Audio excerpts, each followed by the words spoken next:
Une nouvelle urgente vient de tomber. Le Barcelone a franchi une étape majeure pour tenter de recruter Julián Álvarez et a présenté une offre officielle à l'Atlético de Madrid. Désormais, la direction blaugrana attend la réponse de son rival espagnol. Découvrez tous les détails de cette opération dans cette vidéo. Mais avant de parler de cette possible arrivée de Julián Álvarez au FC Barcelone, intéressons-nous à une autre information importante concernant le milieu de terrain du club catalan. Selon la presse espagnole, le Barça suit de très près la situation d'Azzedine Ounahi, actuellement à Gérone, et estime pouvoir profiter d'une opportunité de marché pour recruter l'international marocain à un prix jugé abordable. Le milieu de terrain, révélé au plus haut niveau grâce à son excellente Coupe du Monde 2022 avec le Maroc, reste un joueur très apprécié pour sa capacité à porter le ballon, casser les lignes grâce à des passes verticales et évoluer aussi bien comme organisateur que dans un rôle plus offensif. En interne, Hansi Flick considère qu'il est essentiel de renforcer l'entrejeu avec des joueurs capables d'apporter intensité, créativité et qualité technique, notamment en raison des préoccupations physiques récurrentes concernant plusieurs membres de l'effectif. Deco suit attentivement le marché et estime qu'Ounahi possède les qualités idéales pour s'intégrer au style de jeu que l'entraîneur allemand souhaite mettre en place.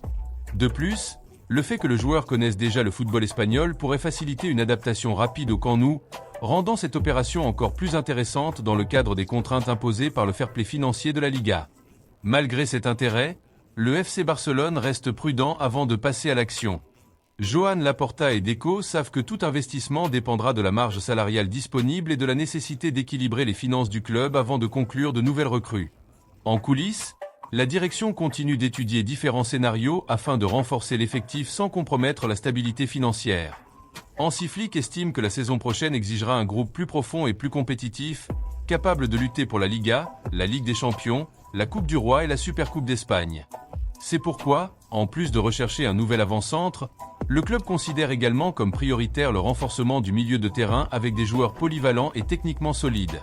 Si les conditions financières sont réunies, Ounahi pourrait devenir une opportunité stratégique pour améliorer la qualité de l'effectif sans nécessiter un investissement aussi important que d'autres options disponibles sur le marché européen. Passons maintenant à la nouvelle qui pourrait totalement bouleverser le football européen. Selon plusieurs informations publiées par la presse sportive, le FC Barcelone a officiellement présenté une première offre de 100 millions d'euros à l'Atlético de Madrid pour Julián Álvarez.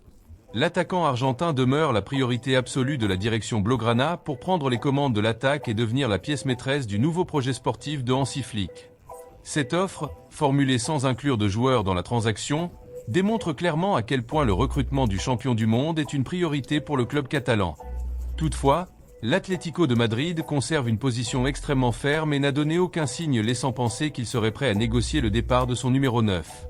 Les dirigeants colchoneros considèrent Julián comme un élément indispensable pour l'avenir de l'équipe et restent, jusqu'à présent, totalement opposés à son départ, même face à une offre financière aussi importante. Pendant que le FC Barcelone attend une réponse officielle, Joan Laporta et Deco poursuivent leur travail en coulisses afin de maintenir vivant l'espoir de conclure l'un des plus grands transferts de ce mercato. Hansi Flick considère Julián Álvarez comme l'avant-centre idéal pour diriger son système offensif grâce à son intensité dans le pressing, son intelligence tactique, sa mobilité et sa capacité à faire la différence dans les grands rendez-vous. Malgré l'optimisme qui règne en Catalogne, les négociations restent extrêmement compliquées, puisque l'Atlético a déjà affirmé publiquement qu'il ne souhaitait pas vendre l'international argentin.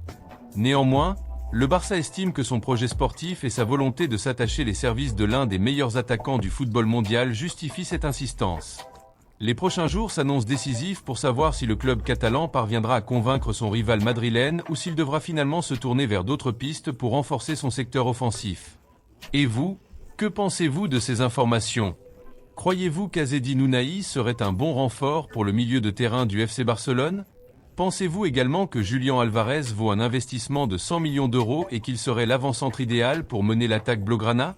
Donnez votre avis dans les commentaires et n'oubliez pas de vous abonner à la chaîne pour suivre toute l'actualité du Barça, du marché des transferts et du football mondial.